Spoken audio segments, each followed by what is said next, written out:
Cuando descubrí que mi esposo entraba escondido al cuarto de nuestra hija de 4 años, todas las madrugadas a las 3 de la mañana, instalé una cámara. Lo que vi me hizo llorar, pero no por los motivos que ustedes imaginan. Hola, mis queridos. Qué alegría estar aquí con ustedes una vez más. Mi nombre es Ivonne, pero todos me llaman Doña Nena. Tengo 72 años y vivo aquí en Aguascalientes, tierra de gente buena y café de olla caliente. En este momento en que converso con ustedes, estoy aquí en mi cocina con las manos en la masa, literalmente. Acabo de bajar del fuego la tercera olla de leche para hacer mi queso fresco casero, de esa manera artesanal, como mi mamá me enseñó cuando era pequeña.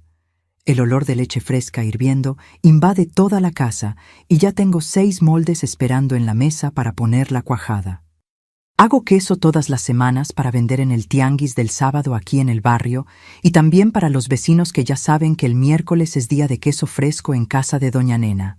Comencé a hacer estos quesos hace unos 5 años, cuando me jubilé de la escuela donde trabajé como cocinera por 32 años. Al principio era solo para la familia, pero luego las comadres comenzaron a pedir, los vecinos probaron y cuando me di cuenta ya tenía una clientela fija. No es un negocio grande, mis queridos, pero me da una alegría enorme poder seguir activa haciendo algo con las manos. Y el dinero que entra ayuda con los gastos y los mimos para los nietos, ¿verdad? Tengo 3 nietecitos que son la luz de mis ojos. Pedrito de 6 años, Julia de 4 y Mauricio de 2. Les encanta venir aquí a buscar quesito caliente con mermelada de naranja, que también hago, ¿saben? Mirando estas ollas humeantes y sintiendo este olor rico, me pongo a pensar en todo lo que pasé en la vida. Tengo una historia para contarles hoy que me conmueve mucho hasta el día de hoy. Es sobre mi esposo, Osvaldo, ya fallecido hace 3 años, que Dios lo tenga, y sobre nuestra hija Beatriz, que hoy es una mujer de 28 años, casada y madre de mis nietos. Pero cuando esta historia sucedió, ella era una niñita de apenas 4 años, y yo pasé por el mayor susto y la mayor lección de mi vida. Antes de continuar, quiero hacerles un pedidito especial a ustedes que me están viendo ahora. ¿Está bien? Si les está gustando estar aquí conmigo, ayúdenme apretando ese botoncito de suscribirse ahí abajo y no olviden la campanita para no perderse ninguna historia nueva. ¿Y saben qué más me gustaría saber? ¿De qué ciudad me están viendo? ¿Y a qué hora del día encontraron este video de Doña Nena? ¿Será que es tempranito en la mañana tomando su café? ¿O por la tarde después del trabajo? ¿O quizás en la noche antes de dormir? Leo todos los comentarios, cada uno de ellos, y me pone tan contenta saber de dónde son y cuándo se toman un tiempito para escuchar las historias de esta abuelita. Cuéntenme ahí en los comentarios. Vamos a hacer una cadena linda de cariño. Bueno, volviendo entonces, la historia que voy a contarles sucedió hace 24 años, allá en 2001. Yo tenía 48 años en esa época, Osvaldo tenía 50, y nuestra Beatriz era una traviesa linda de 4 añitos, llena de energía. Vivíamos en una casita sencilla aquí mismo en Aguascalientes, en un barrio tranquilo. Yo pensaba que tenía un matrimonio feliz, un esposo bueno, una hija saludable. Pero entonces comencé a notar unas cosas extrañas que me dejaron con el corazón apretado de una manera que nunca había sentido antes. Y lo que descubrí cambió completamente la forma en que veía al hombre con quien compartía la cama desde hacía 25 años. Pero no de la manera que ustedes están imaginando, mis queridos. No de la manera que ustedes están imaginando. Yo nací aquí mismo en Aguascalientes en 1953, en una época bien diferente a la de hoy, mis queridos. Mi papá se llamaba Arturo. Era arriero de esos que llevaban carga de mercancía entre las rancherías de la región. Un hombre grande, fuerte, de pocas palabras, pero de corazón enorme. Mi mamá Delia era del hogar, como se decía antiguamente, y cuidaba de nosotros 4 hijos con una dedicación que solo entendí bien cuando me hice madre también. Yo era la segunda mayor. Tenía un hermano mayor, Gerardo, y 2 hermanas menores, Ofelia y Zoila. Vivíamos en una casa sencilla de adobe, de esas con piso de cemento que crujía y estufa de leña que calentaba toda la casa en el invierno. Recuerdo el patio grande con las gallinas sueltas picoteando, las macetas de geranios que mi mamá cuidaba, un árbol de higos enorme que daba sombra al frente de la casa. Mi mamá hacía dulce de higo que era una delicia, y el olor de ese caso burbujeando en la estufa de leña me viene a la memoria hasta hoy. En aquel tiempo, inicios de los años 1960, la vida era mucho más sencilla, ¿saben? No teníamos televisión ni todas esas cosas que hay ahora. Los juegos eran en la calle con los vecinos. Yo y mis hermanas jugábamos a la casita, con muñecas de trapo que mi mamá cosía. Gerardo y los niños jugaban canicas, volaban papalotes. En el invierno, que en Aguascalientes es fuerte, nos quedábamos más dentro de casa, amontonados cerca de la estufa. Mi papá viajaba mucho por el trabajo de arriero. A veces se quedaba semanas fuera llevando esas recuas de burros cargadas de mercancía por los caminos de tierra. Cuando regresaba, siempre traía algo y tenía historias para contar. Mi mamá era una mujer trabajadora como pocas. Se levantaba antes de que saliera el sol para prender el fuego, hacer el café. Hacía pan casero toda la semana y ese olor de pan recién hecho sigue siendo uno de los recuerdos más ricos que tengo. También hacía queso igualito al que yo hago hoy. Fue con ella que aprendí ese arte. Yo comencé a ayudar a mi mamá en las tareas de la casa bien temprano, como a los 7 u 8 años. Aprendí a lavar ropa en el lavadero, a planchar con esas planchas pesadas de fierro, a cocinar las cosas más sencillas. También ayudaba a cuidar a mis hermanas menores. Así era en esa época. Las niñas aprendían desde pequeñas. En la escuela, yo era una alumna más o menos.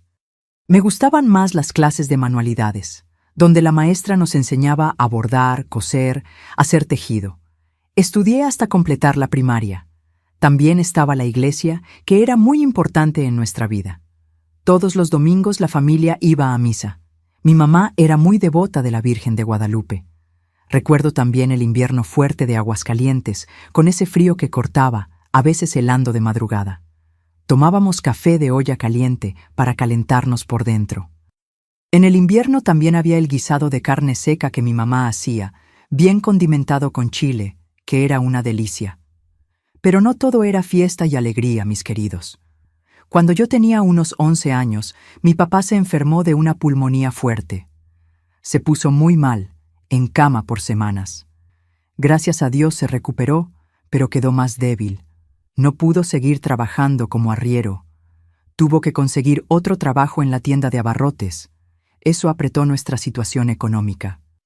Fue en esa época, cuando yo tenía unos 12, 13 años, que conocí a un muchacho que vivía unas calles más abajo. Un joven callado, serio, de ojos azules claros. Se llamaba Osvaldo, tenía 15 años y trabajaba de ayudante en una carpintería. Nadie podía imaginar que ese muchacho callado vendría a ser mi esposo, el papá de mi hija y el centro de la historia más extraña y conmovedora que viviría muchos años después. El noviazgo con Osvaldo comenzó despacio, de la manera en que eran las cosas antiguamente. Nos veíamos en la iglesia los domingos. Él comenzó a pasar frente a mi casa con más frecuencia. Noviamos casi 10 años antes de casarnos, porque éramos pobres y él necesitaba juntar dinero. Él era carpintero, hacía muebles bonitos, bien hechos. Era un hombre de pocas palabras, serio, trabajador. Nos casamos en 1976, yo con 23 años y él con 25. Fue una ceremonia sencilla en la parroquia. Fuimos a vivir en una casita rentada, pequeña, pero era nuestra. Osvaldo hizo todos los muebles con sus propias manos: la cama, el ropero, la mesa de la cocina. Los años fueron pasando y nosotros íbamos llevando la vida. Yo conseguí trabajo de cocinera en una escuela del gobierno. Queríamos tener hijos, pero tardó mucho en pasar. Pasaron 10 años, después 15, después 20. Yo ya había perdido las esperanzas. Los médicos decían que a veces es así, sin explicación. Yo sufría mucho con eso. Hasta que en 1997, cuando yo ya tenía 44 años y Osvaldo 46, sucedió el milagro.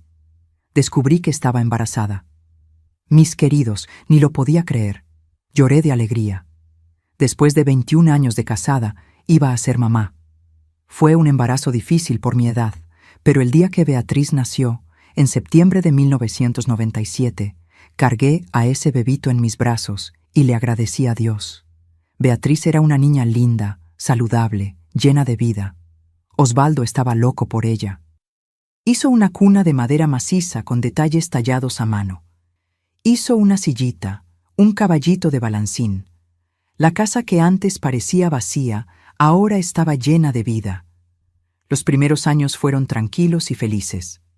Cuando Beatriz cumplió 4 años en 2001, ya era una parlanchina que no paraba quieta, llena de preguntas.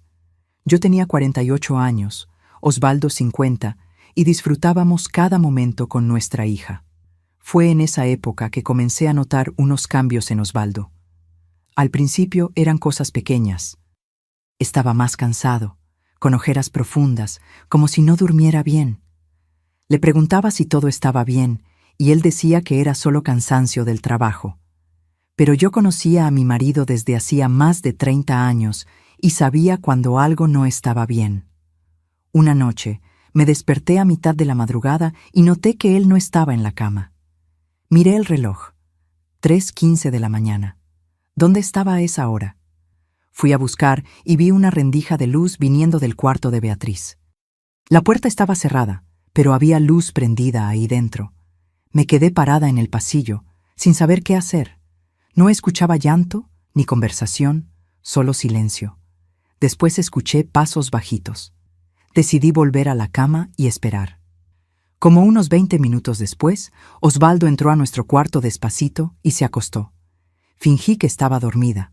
Al día siguiente comenté: «Anoche fuiste a ver a Bea, ¿verdad?».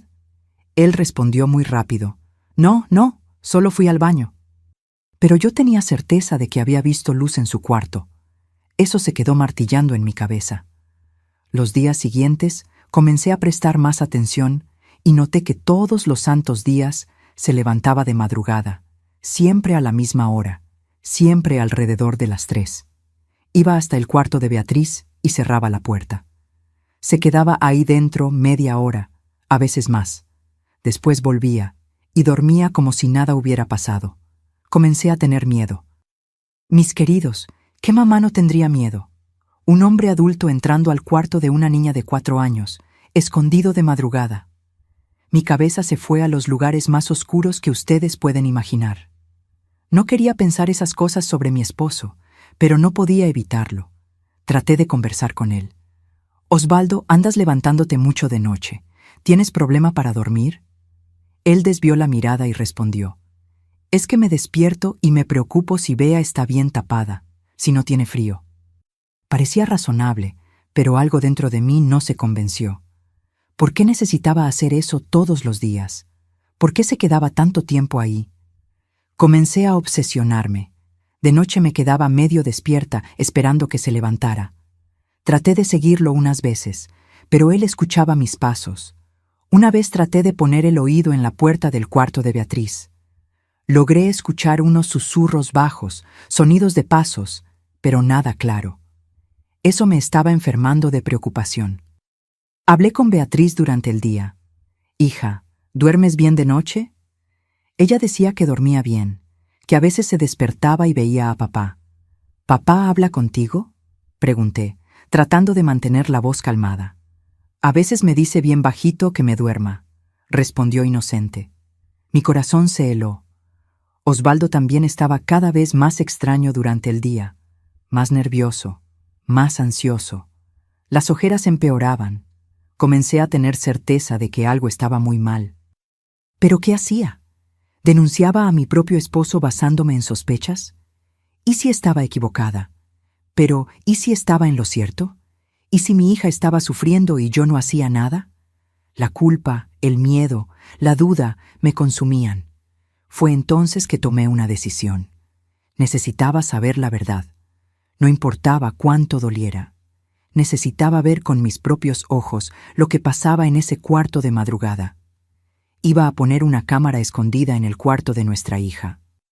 Pasé una semana entera pensando en cómo hacer eso. No era fácil en los años 2000 conseguir esas cosas, pero yo sabía que existían cámaras de seguridad, de esas que los comerciantes usaban. Fui a una tienda de equipos electrónicos en el centro de Aguascalientes, lejos de nuestro barrio, donde nadie me conocía. Le dije al vendedor que quería una cámara pequeña para vigilar la casa, que estaban robando en la vecindad. Era mentira, pero necesitaba una excusa. El hombre me mostró una cámara del tamaño de una cajita de cerillos que quedaba escondida dentro de un despertador falso. Era perfecta. Esta graba en cinta VHS pequeña que queda dentro del despertador. La señora solo necesita cambiar la cinta y verla después. Costó casi un sueldo mío completo, pero yo tenía unos ahorros guardados. Aquello era una emergencia. Compré también 3 cintas vírgenes. Las manos me temblaban tanto cuando saqué el dinero que casi tiro todo al suelo. El vendedor me enseñó a usarla. Anoté todo en un papelito. Salí de la tienda con el corazón latiendo tan fuerte que lo sentía en el cuello. De regreso a casa, lloré dentro del camión. Al día siguiente, cuando Osvaldo salió a trabajar y Beatriz estaba en la escuelita, instalé el despertador cámara encima de la cómoda de su cuarto. Las manos me temblaban tanto que necesité parar varias veces para respirar hondo. Acomodé unos peluches al frente, un osito rosa que Beatriz adoraba, una jirafa de tela. Apunté la lente hacia la cama. Probé el ángulo. Se veía bien toda la cama y la puerta. Perfecto. Puse una cinta nueva, ajusté el horario para empezar a grabar a medianoche, apreté el botoncito rojo. Vi la lucecita verde prenderse. Listo, estaba hecho. Esa noche fue una de las más largas de mi vida. Me acosté en la cama al lado de Osvaldo, tratando de parecer normal, pero mi corazón latía tan fuerte que tenía certeza de que él lo iba a escuchar. Fingí que dormía. Me acosté de lado, respirando despacio. Pero cada músculo estaba tenso. Me quedé con los ojos cerrados esperando. A las 3 de la mañana en punto, lo sentí moverse. El colchón se hundió cuando se levantó con cuidado. Escuché sus pasos descalzos en el piso de loseta. Abrí los ojos solo una rendijita. Vi cuando salió del cuarto vestido de pijama. Esperé unos minutitos contando hasta 100. Después me levanté despacito. Fui hasta la puerta de nuestro cuarto y miré por el pasillo oscuro. La puerta del cuarto de Beatriz estaba cerrada, pero se veía una rendija de luz amarilla por abajo. Mi estómago se revolvió. Volví a la cama, pero no podía quedarme quieta. Me levanté de nuevo, fui a la cocina, tomé agua directo de la llave, miré el reloj. 3:20. Él todavía estaba ahí dentro. Volví al pasillo. Pegué el oído a la puerta. Podía escuchar pasos bajos, un crujido del piso. Nada más. Fueron 45 minutos de angustia hasta que él salió y volvió a nuestra cama. Se acostó, suspiró hondo y en pocos minutos ya estaba roncando bajito. ¿Cómo podía dormir tan tranquilo? Yo me quedé despierta hasta que aclaró el día, contando los minutos para poder ver esa cinta. En la mañana, apenas ellos salieron, cerré la puerta con llave. Cerré todas las cortinas. Corrí al cuarto de Beatriz. Las manos me temblaban tanto que casi tiro el despertador. Saqué la cinta de adentro, la llevé a la sala, la puse en la videocasetera, me senté en el sofá, agarré un rosario en la mano, recé un Ave María, respiré hondo, apreté play. La imagen apareció. Era en blanco y negro, medio granulada, pero se veía. Beatriz dormida en su camita, toda enrolladita en el cobertor rosa. El cuarto oscuro y silencioso. Adelanté la cinta rápido hasta llegar cerca de las 3. Mi dedo estaba sudando en el botón del control remoto. Cuando el reloj marcó 02:59, solté el botón, clavé los ojos en la pantalla. 03:0. La puerta se abrió. Osvaldo entró despacio, cerró la puerta detrás de él con cuidado. Se quedó parado ahí unos segundos, mirando a Beatriz dormida. Entonces comenzó a hacer la cosa más extraña. Fue hasta la ventana, agarró el seguro de metal y lo forzó para arriba y para abajo. Una vez, 2 veces, 3 veces, como si estuviera probando si estaba bien cerrada. Después miró las persianas de aluminio, movió cada una de ellas. Fue a la otra ventana del cuarto e hizo exactamente lo mismo. Yo estaba pegada a la pantalla, sin entender nada. ¿Qué estaba haciendo? Eso no parecía que estaba checando seguridad. Después miró debajo de la cama de Beatriz. Se agachó todo, puso la cabeza en el piso, miró para un lado, para el otro, como si estuviera buscando a alguien escondido. Se levantó y fue al closet pequeño. Abrió las puertas, miró adentro, movió la ropita colgada, miró detrás de ella. Cerró las puertas y se quedó parado en medio del cuarto, los hombros tensos. Pausé la cinta, me levanté del sofá, fui a la cocina y bebí un vaso de agua completo. Mi cabeza estaba girando. Aquello no era lo que esperaba. Él no la estaba tocando de forma equivocada. Pero entonces, ¿qué era aquello? Volví al sofá y apreté play de nuevo. Osvaldo estaba haciendo otra cosa. Sacó algo pequeño del bolsillo del pijama, se acercó a la cama. Se inclinó sobre ella, despacito. Mi corazón se detuvo. Puso el objeto pequeño bien cerca de su carita, bien cerca de la nariz. Se quedó así unos segundos, después se alejó. Miró el objeto en su mano y sus hombros se relajaron. Regresé la cinta y la vi de nuevo. Esta vez presté más atención. Cuando se alejó y miró, logré ver mejor. Brillaba un poco. Parecía un espejito, un espejo de bolsillo. Estaba poniendo el espejo cerca de la nariz de Beatriz y después miraba. Me levanté de un salto. Corrí al baño y agarré mi espejito. Lo puse cerca de mi boca y respiré. Se empañó. Claro, el vapor de la respiración empaña el espejo. Estaba probando si Beatriz estaba respirando. Estaba checando si estaba viva. Un frío recorrió todo mi cuerpo. Mis rodillas se pusieron débiles. Me senté pesado en el sofá. ¿Qué estaba pasando ahí? ¿Por qué necesitaba checar si nuestra hija estaba respirando? Seguí viendo. Después de verificar la respiración con el espejo, Osvaldo lo guardó de vuelta en el bolsillo. Acomodó el cobertor alrededor de Beatriz con un cuidado inmenso.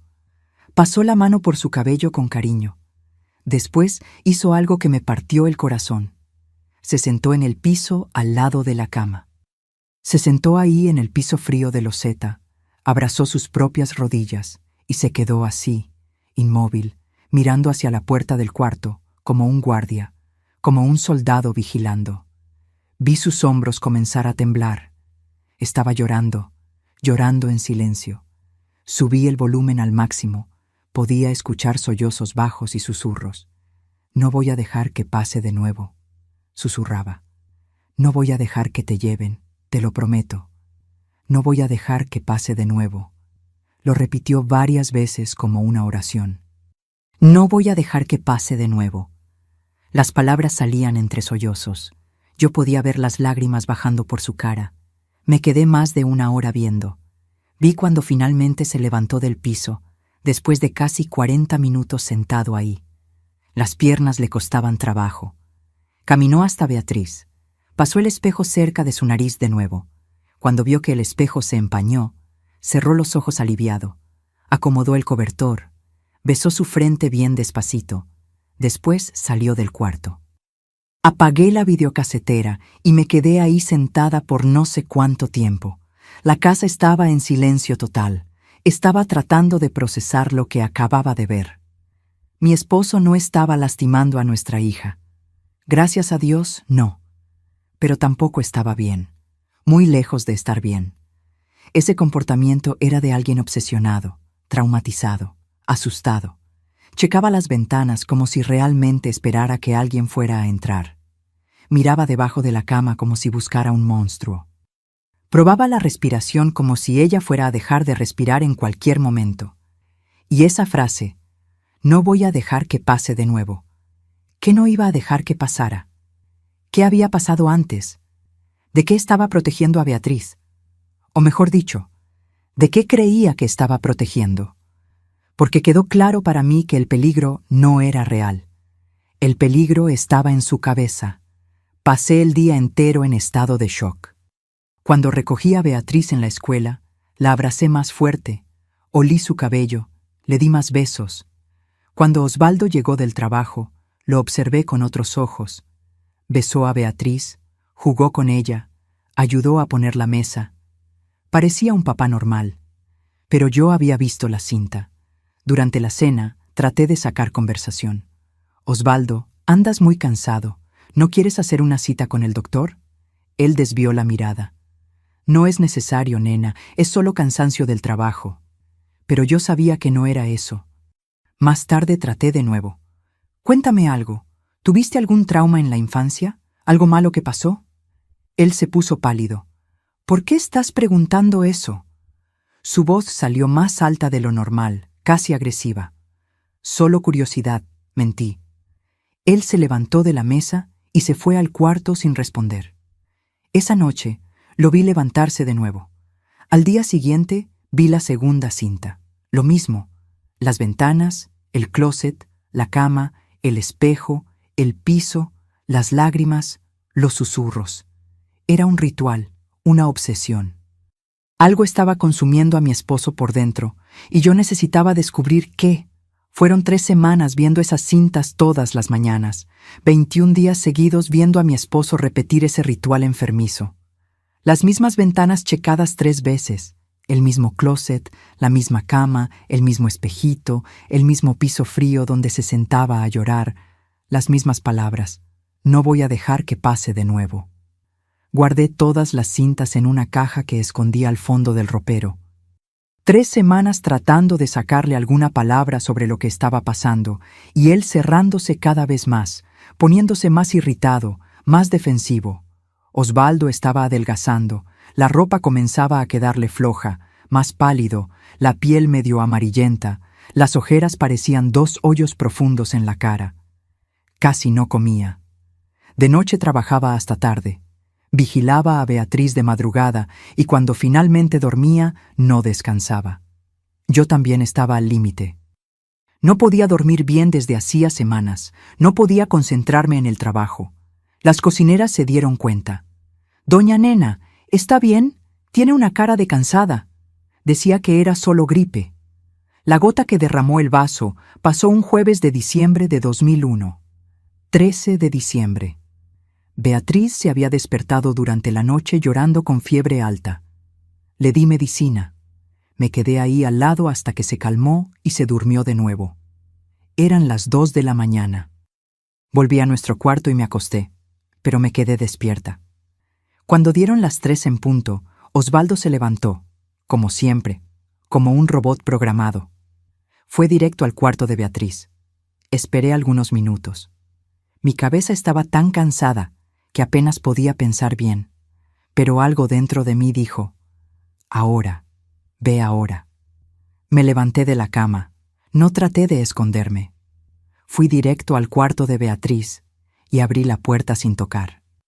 Osvaldo estaba agachado al lado de la cama, sosteniendo el espejito cerca de la nariz de nuestra hija. Cuando me vio, se asustó tanto que tiró el espejo al piso. Hizo un ruidito fuerte, se quedó ahí todavía agachado, mirándome con los ojos muy abiertos de puro pánico, como un animal acorralado. «¿Qué estás haciendo, Osvaldo?» Mi voz salió más alta de lo que quería. «¿Qué estás haciendo con nuestra hija de madrugada?» Él se levantó rápido, medio tambaleándose. Recogió el espejito del piso con las manos temblando, trató de esconderlo en el bolsillo. «Solo vine a ver si estaba bien. Dijiste que tenía fiebre más temprano». «Mentira». La palabra salió antes de que pudiera pensarlo. «Mentira, Osvaldo. Yo sé que vienes aquí todos los días, todos los santos días, desde hace semanas, meses tal vez. Sé todo». Su cara se puso blanca como papel. «¿De qué estás hablando?» «Puse una cámara, Osvaldo. Puse una cámara escondida aquí en el cuarto. Vi todo. Te vi probando las ventanas, mirando debajo de la cama, usando ese espejo. Te vi llorando en el piso. Te escuché diciendo que no vas a dejar que pase de nuevo». Las palabras salieron todas de una vez. No podía aguantar más. Él se quedó en silencio mirándome. Vi las lágrimas comenzar a formarse en sus ojos, la barbilla temblando. Su cuerpo entero comenzó a temblar. ¿Me filmaste? Tenía miedo. Mi voz se quebró. Estaba aterrada, Osvaldo. Mi esposo levantándose todas las madrugadas, entrando al cuarto de mi hija, cerrando la puerta. ¿Qué querías que pensara? ¿Pensaste que yo iba? No pudo terminar. Se apoyó en la pared como si las piernas no aguantaran. Se deslizó despacio hasta sentarse en el piso. Ahí mismo. Enterró la cara en las manos. Sus hombros se sacudían con sollozos silenciosos. Miré a Beatriz. Seguía dormida. Cerré la puerta del cuarto. Después me arrodillé frente a Osvaldo ahí en el piso. Agarré sus muñecas con fuerza y alejé las manos de su cara. Osvaldo, mírame. Él levantó los ojos. Estaban rojos, hinchados, mojados. Ojos de quien estaba sufriendo desde hacía mucho tiempo. Vi las cintas, continué. Sé que no le estás haciendo daño, pero no estás bien, mi amor. Estás enfermo, necesitas ayuda. Cuéntame qué está pasando, por favor. Él negó con la cabeza, trató de soltarse, pero yo lo agarré más fuerte. No vas a entender. Entonces, hazme entender. Mi voz salió casi en un grito susurrado. Llevamos casados 25 años, Osvaldo. 25 años. ¿Y no confías en mí? ¿No puedes contarme lo que te está destruyendo por dentro? Tengo miedo. Su voz salió ronca, quebrada. Tengo miedo todo el tiempo, nena. No puedo dejar de pensar que algo va a pasarle, que va a dejar de respirar mientras duerme, que alguien va a entrar por la ventana, que voy a despertar en la mañana y ella va a estar... No pudo continuar. Comenzó a llorar más fuerte. ¿Por qué, Osvaldo? Yo también estaba llorando. ¿Por qué tienes ese miedo? ¿De dónde viene eso? ¿Te pasó algo a ti? ¿A alguien de tu familia? Me miró por un largo momento. Vi una batalla pasando dentro de él, las ganas de hablar peleándose con algo que lo detenía. Miedo, vergüenza, culpa, dolor. Entonces cerró los ojos apretado y negó con la cabeza. No puedo, nena. No puedo hablar de eso.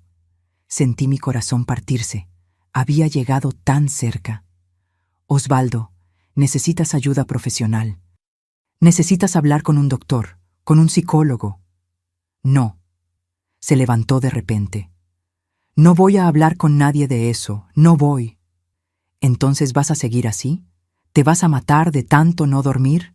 ¿Vas a continuar con esta obsesión hasta destruirte, destruir nuestra familia? Agarré su cara. Osvaldo, tengo miedo, miedo de ti, miedo por ti. Me miró con una expresión que nunca voy a olvidar. Era desesperación pura.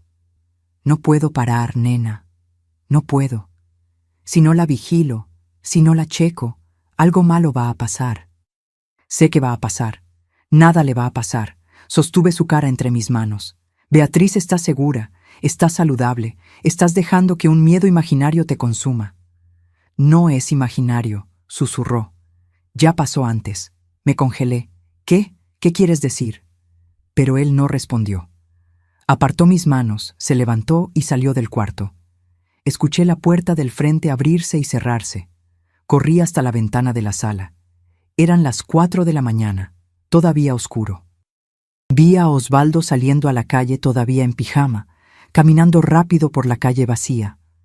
Me quedé ahí parada, temblando, sin saber qué hacer. Volví al cuarto de Beatriz. Seguía dormida. Me senté en la sillita, al lado de su cama, agarré su manita caliente. Me quedé ahí mientras las lágrimas bajaban por mi cara. Ya pasó antes. Las palabras hacían eco en mi cabeza. ¿Qué había pasado? ¿Con quién? ¿Cuándo? ¿Por qué guardaba ese secreto tan profundo? Osvaldo regresó 1 hora después, empapado. Había comenzado a llover. Entró en silencio, fue directo al baño. Escuché la regadera. Cuando salió, ya estaba amaneciendo. Se vistió, agarró su lonchera y se fue al trabajo sin decir una palabra, sin mirarme. Yo no fui a trabajar ese día. Llamé a la escuela diciendo que estaba enferma. No estaba mintiendo. Beatriz se despertó como a las 7, todavía con fiebre, pero mejor. Le di más medicina, hice avena, pasé el día entero cuidándola y pensando. Ya pasó antes. ¿Había pasado qué? ¿Algún niño había muerto de forma súbita y él se sentía culpable? Pensé en llamar a su mamá a Guadalajara, pero no pude. Todavía no. Cuando Osvaldo volvió del trabajo esa noche, no pude mirarlo a los ojos. Cenamos en silencio. Beatriz notó la tensión. ¿Por qué no están hablando? ¿Pelearon? No, hija, mentí. Mamá solo está cansada. Pero era más que cansancio. Era una fractura. Algo se había roto entre nosotros esa madrugada. Después de acostar a Beatriz, nos quedamos sentados en la sala. Yo de un lado, él del otro. La televisión prendida mostrando algo que ninguno de los dos estaba viendo. El silencio entre nosotros era tan denso. Fue cuando dije, sin mirarlo, no voy a rendirme contigo. Voy a descubrir qué te está lastimando y vamos a arreglarlo juntos. Él se quedó en silencio por tanto tiempo. Entonces, con la voz más triste que había escuchado, dijo, ¿y si no tiene arreglo, nena? ¿Y si ya es muy tarde? ¿Y si ya estoy muy roto? Nadie está tan roto, respondí, pero mi voz no sonó tan convencida, porque por primera vez estaba empezando a preguntarme si tenía arreglo, si el peso que Osvaldo cargaba no era demasiado grande, y esa posibilidad me aterraba más que cualquier cosa. Pasaron 2 días más de silencio pesado en casa, 2 días que parecieron 2 años. Osvaldo seguía levantándose de madrugada, seguía haciendo su ritual. Yo sabía porque ya no podía dormir bien. Me quedaba ahí acostada, escuchándolo salir de la cama, escuchando sus pasos en el pasillo. Regresaba de la carpintería cada día más delgado, más pálido. Yo tampoco estaba bien. Estaba considerando seriamente llamar a su mamá en Guadalajara, aunque supiera que él podría no perdonarme nunca. Fue el sábado en la mañana que todo cambió. Beatriz se había ido a pasar el día a casa de mi hermana Ofelia. Osvaldo había ido a abrir la carpintería por unas horas. Yo estaba sola en casa haciendo limpieza. Estaba lavando el baño cuando escuché la puerta del frente abrirse. Miré el reloj, 10:30 de la mañana, muy temprano. Fui a la sala. Osvaldo estaba ahí parado en medio de la sala, sosteniendo un portarretratos viejo que nunca había visto. El marco era de madera oscura, antigua, empolvada. Él no me miró. Estaba mirando la foto en el portarretratos con una expresión en la cara que me hizo apretar el corazón. Dolor. Puro dolor. Osvaldo. Mi voz salió baja. Regresaste temprano. ¿Pasó algo? Finalmente levantó los ojos y me miró. Vi que estaba llorando, lágrimas silenciosas bajando. Siéntate aquí, nena.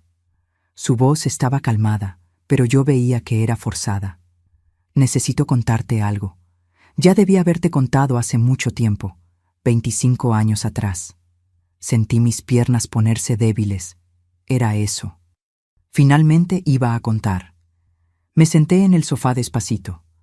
Él se sentó a mi lado, sosteniendo ese portarretratos. Anoche no pude dormir, comenzó. Me quedé acostado pensando en todo lo que dijiste, y me di cuenta de que tienes razón. No puedo seguir cargando esto solo. Ya lo cargué demasiado tiempo. Volteó el portarretratos hacia mí. Era una foto antigua, en blanco y negro, de esas que se amarillan con el tiempo. Mostraba a 2 niños, uno mayor como de 10 años, flaco, serio. Era Osvaldo de niño. Y en su regazo, un bebé gordito en pañales con una sonrisita chimuela. Este soy yo, señaló al niño mayor. Tenía 10 años en esta foto, y su voz se quebró. Este es mi hermanito Lucas. El mundo se detuvo. ¿Hermanito? Osvaldo había tenido un hermano. En 25 años nunca había mencionado que había tenido un hermano. Lucas tenía 1 año y medio en esta foto, continuó, pasando el dedo sobre la imagen del bebé. Fue tomada 3 días antes de que muriera. Me tapé la boca con la mano, sintiendo las lágrimas llegar. Osvaldo, Dios mío. Yo tenía 10 años, repitió, mirando la foto con esa expresión distante. Era julio de 1961. Invierno fuerte aquí en Aguascalientes. Había helado en la mañana. El frío cortaba la piel. Mi mamá necesitaba ir a la tienda a comprar unas cosas. Harina, azúcar. La tienda estaba cerca. Iba a volver rapidito. Mi papá estaba trabajando. Solo estábamos yo y Lucas en casa. Se detuvo. Respiró hondo. Ella me pidió que le echara ojo a Lucas mientras salía. Estaba durmiendo en la cuna, en su cuarto. Cuna de madera que mi papá había hecho, pintada de azul. Ella dijo: «Osvaldo, quédate aquí en la sala. Si llora, vienes a llamarme corriendo». Yo dije que sí. Sus manos apretaron el portarretratos. Pero yo estaba cansado. Había jugado toda la mañana con los niños de la calle. Había jugado fútbol hasta cansarme. Estaba agotado. Me senté en el sofá para descansar solo un poquito. Solo iba a cerrar los ojos por unos minutos. Cerró los ojos. Una lágrima bajó. Pero me dormí. Caí dormido. No sé cuánto tiempo dormí. Media hora, 40 minutos, tal vez una hora. Cuando desperté me asusté. ¿Dónde estaba mi mamá? La casa estaba silenciosa, muy silenciosa. No había llanto de bebé, nada. Su voz comenzó a temblar más. Fui al cuarto despacio. Lucas todavía estaba en la cuna. Pensé que estaba dormido. Estaba acostadito, boca arriba, con su pijamita azul. Quietecito, muy quietecito. Lo llamé. «Lucas, Luquitas», nada. Me acerqué más, toqué su manita. Se detuvo, tragó saliva. Estaba fría. Agarró mi brazo, apretando fuerte. Comencé a gritar. Grité tanto que quedé ronco. Lo sacudí. Traté de despertarlo. Grité por mi mamá. Los vecinos escucharon, vinieron corriendo. Cuando la señora María vio a Lucas, se puso pálida. Mandó a alguien a buscar a mi mamá. Mandó a otro a buscar a mi papá. Mandó al otro a buscar al doctor. Osvaldo. Yo estaba llorando. Mi mamá llegó corriendo. Venía de la tienda con la bolsa de compras.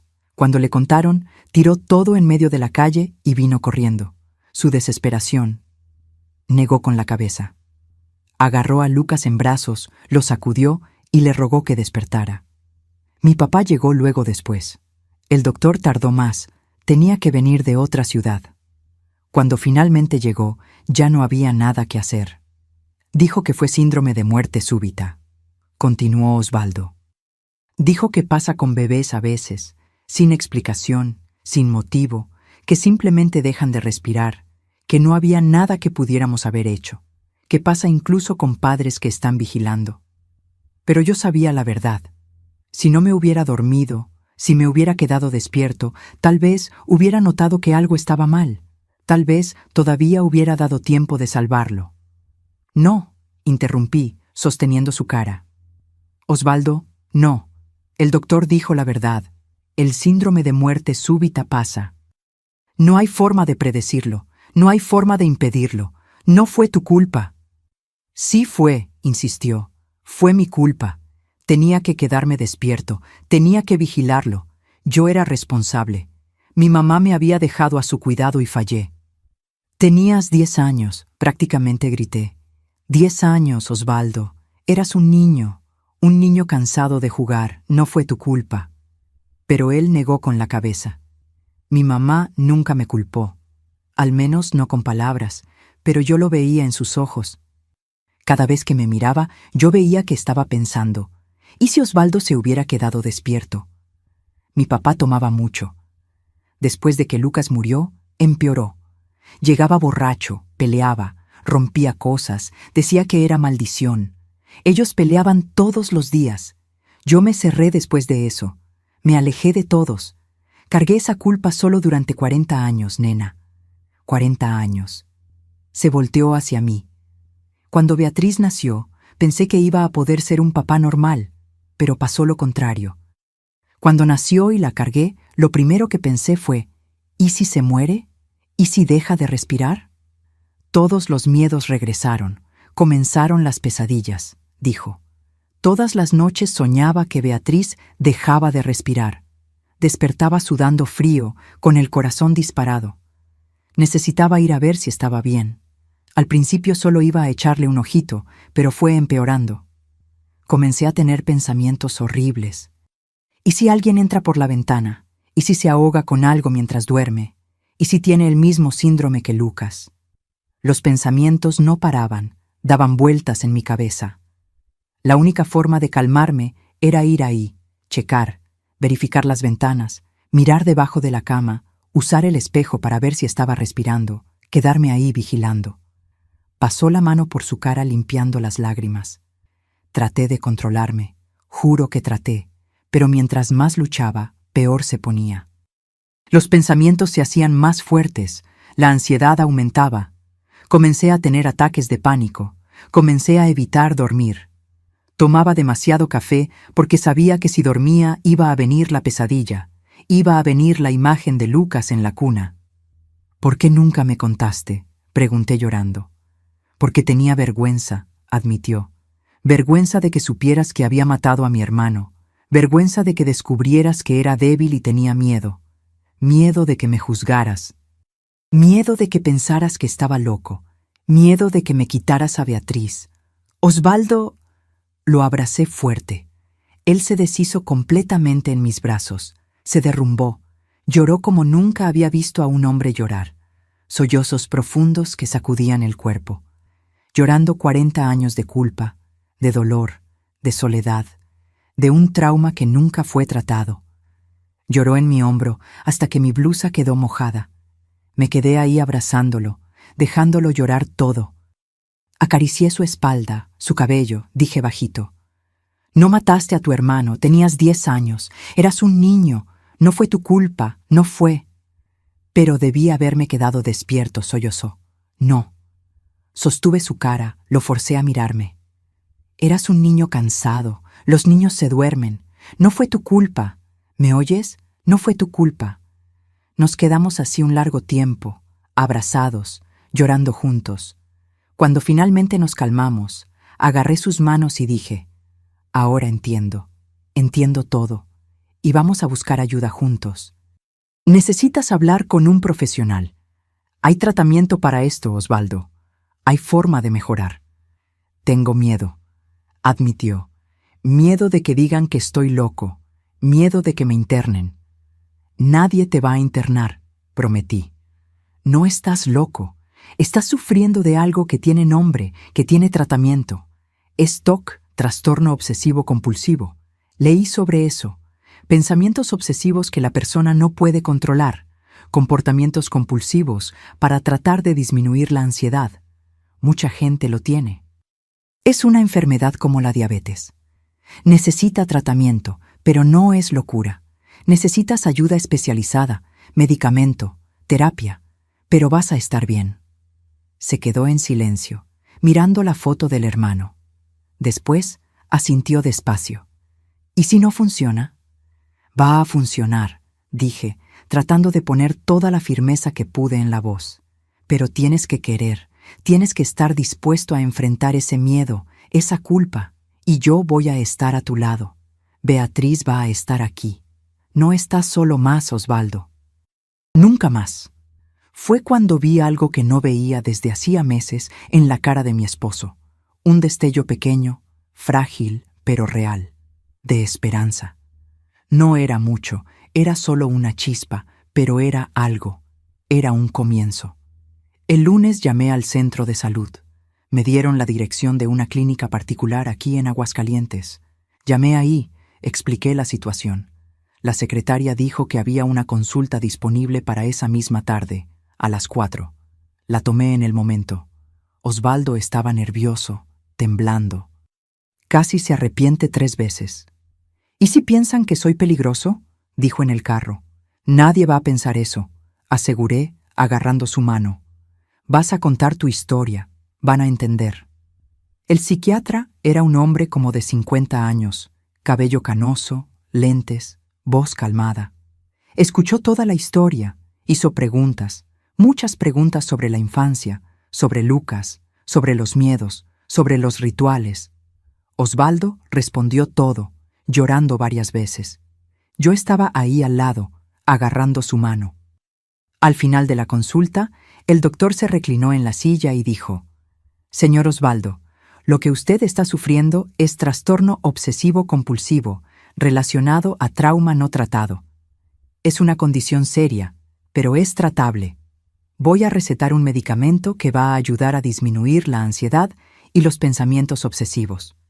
Y voy a referirlo a terapia con una psicóloga que trabaja conmigo. Ella es especialista en trauma y TOC». El alivio en la cara de Osvaldo fue visible. «¿Entonces no estoy loco?» «No, señor, usted no está loco. Está enfermo, y las enfermedades se tratan». Comenzamos el tratamiento esa misma semana. No fue fácil, no fue rápido. Los primeros meses fueron durísimos. El medicamento tardó como 6 semanas en comenzar a hacer efecto. Mientras tanto, Osvaldo tenía crisis terribles, tenía recaídas, tenía noches en que se levantaba 5, 6 veces a checar a Beatriz. La terapia también era difícil.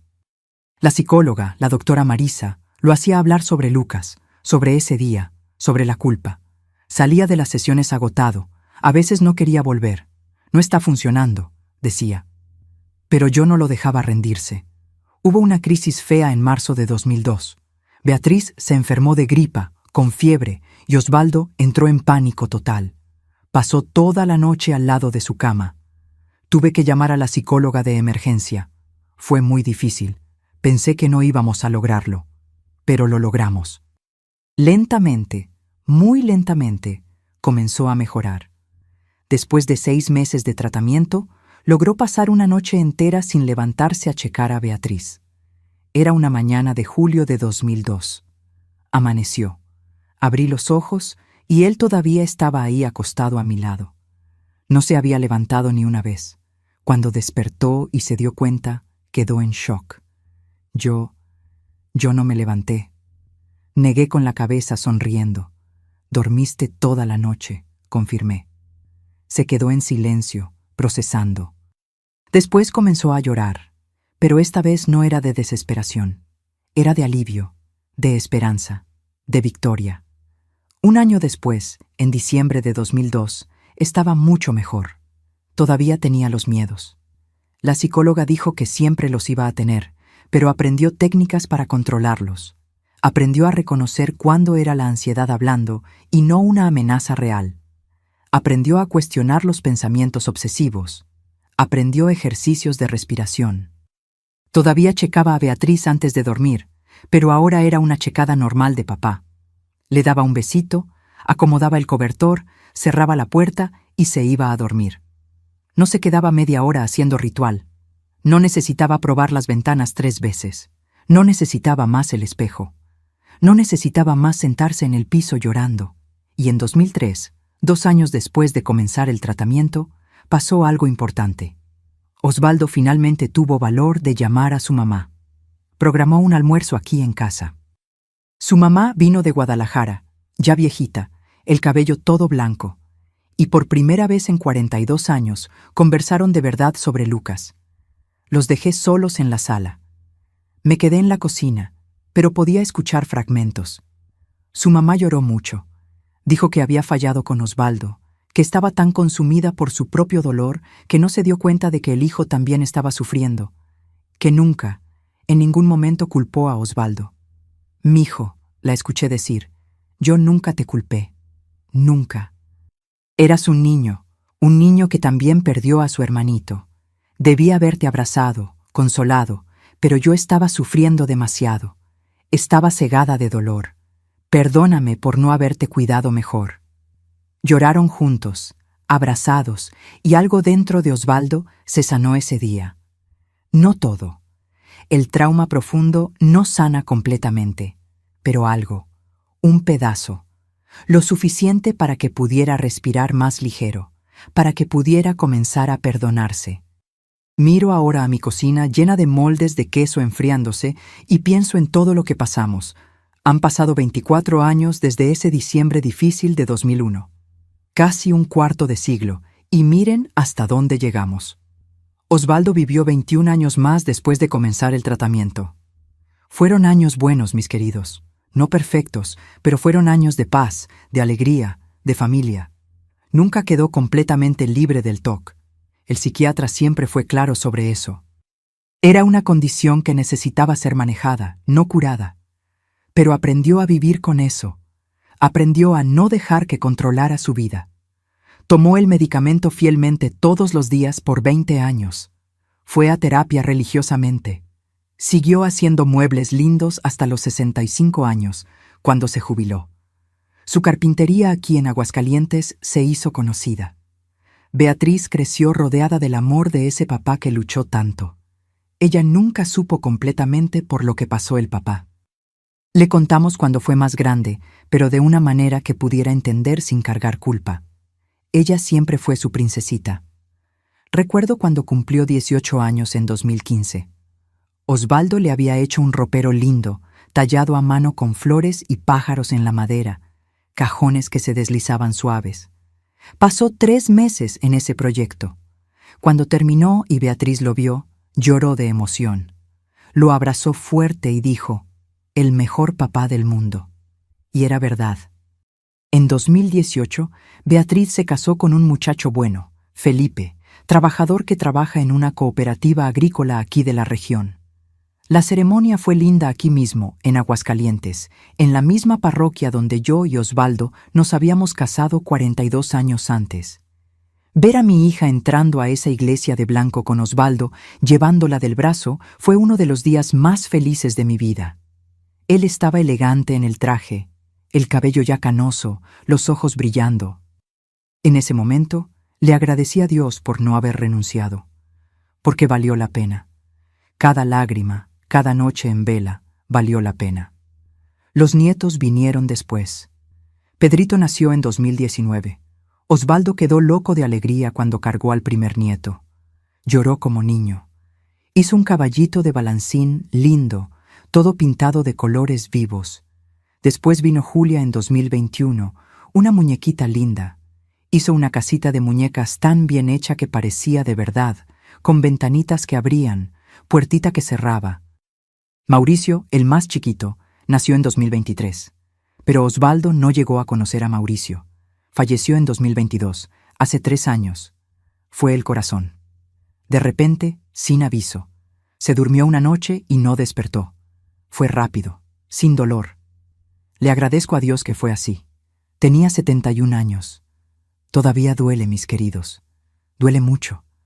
A veces despierto de noche y estiro el brazo hacia el lado de la cama, buscándolo.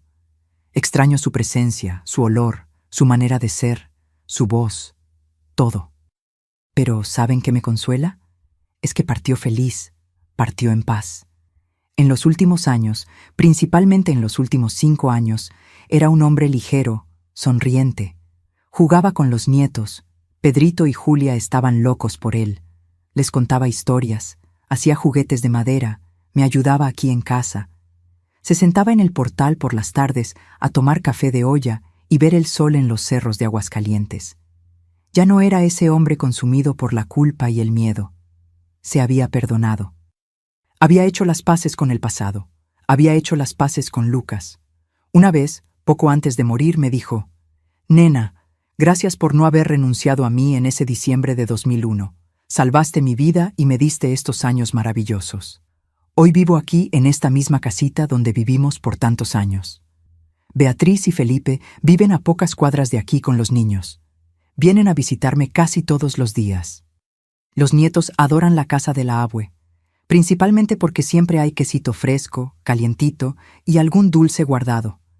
Pedrito, que ahora tiene 6 años, a veces me ayuda a voltear los moldes de queso.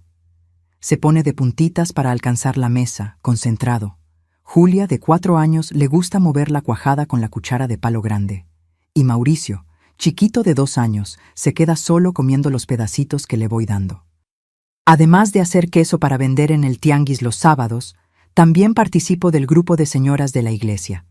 Nos reunimos todos los miércoles por la tarde para hacer tapetes de tejido y platicar sobre la vida. Es bueno tener esa convivencia, esa amistad con mujeres de mi edad. Ya no soy tan joven. 72 años es edad ya. Y a veces el cuerpo duele, las manos se ponen duras por la artritis, las piernas se hinchan. Pero mientras Dios me dé salud y fuerza, voy a seguir activa, haciendo mi queso, cuidando a mis nietos, viviendo.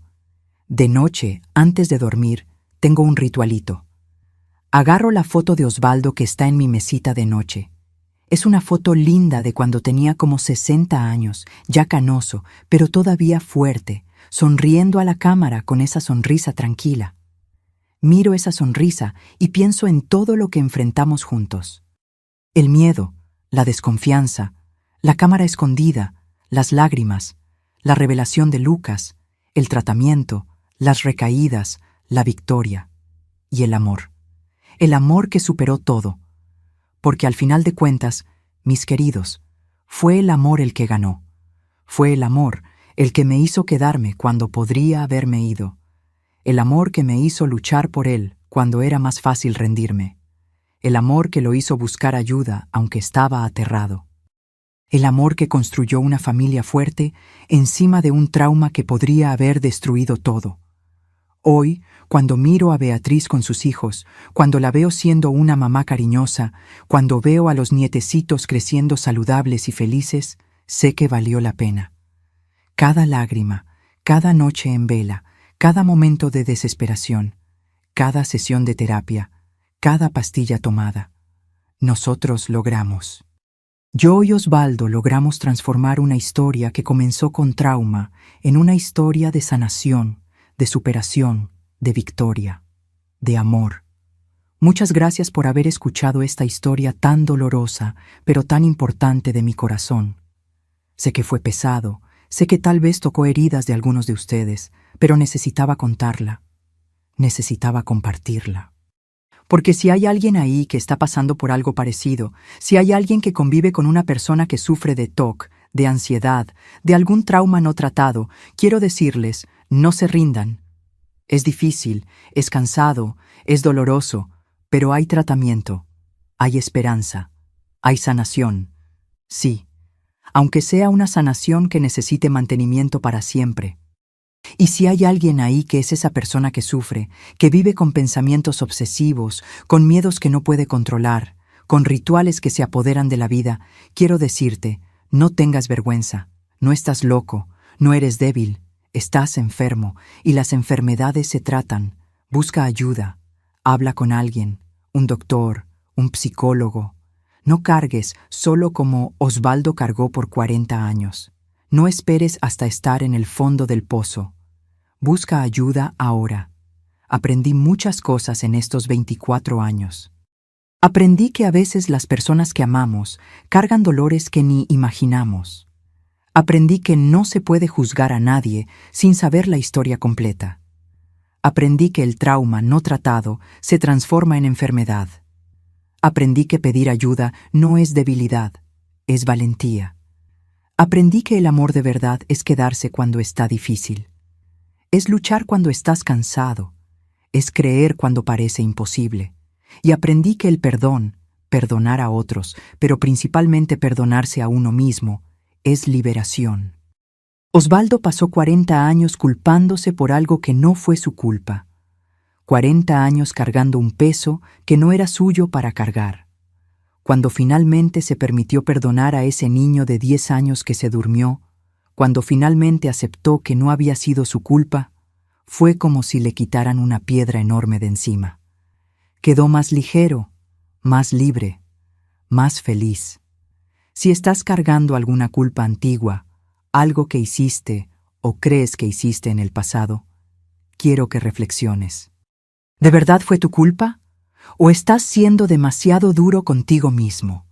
¿No será hora de perdonar a esa persona que eras?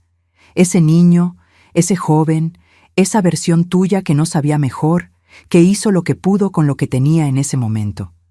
La vida es demasiado corta, mis queridos.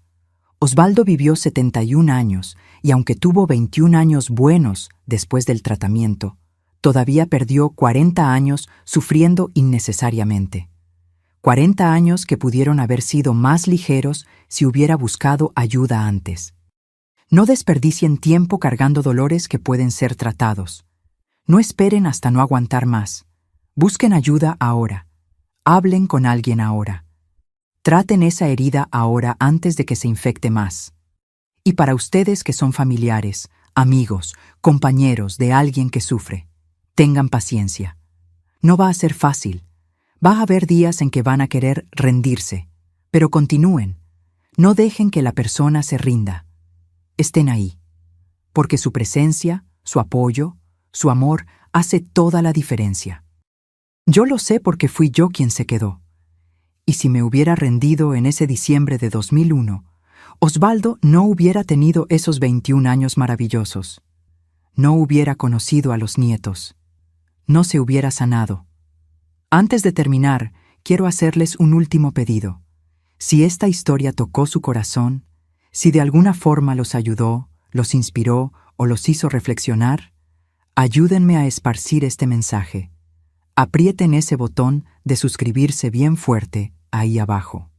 Activen la campanita para no perderse los próximos videos, porque cada suscriptor, cada visualización, cada compartida significa que este mensaje está llegando a más personas que necesitan escucharlo. Personas que están sufriendo en silencio, como Osvaldo sufrió. Personas que necesitan saber que hay esperanza. Y déjenme un comentario ahí abajo, pero no un comentario cualquiera. Quiero que escriban solo una palabra: esperanza. Si vieron hasta aquí, si escucharon toda mi historia, dejen esa palabra en los comentarios. Quiero ver cuántas personas realmente llegaron hasta el final.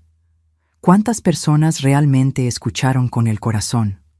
Y cuando mire ahí y vea decenas, cientos de comentarios escritos, esperanza, voy a saber que este mensaje valió la pena. Que exponer mi dolor, el dolor de Osvaldo, sirvió para algo. Háganlo ahora. No esperen ni un minuto más. Escriban esperanza en los comentarios ahora mismo. Muchas gracias por haberme escuchado, mis queridos. Dios los bendiga a cada uno de ustedes. Y recuerden, siempre, siempre hay esperanza. Siempre hay una luz al final del túnel. Siempre hay una oportunidad de volver a empezar. Nunca se rindan, nunca. Hasta la próxima historia. Un beso en el corazón de cada uno. La Abue Nena siempre estará aquí para ustedes.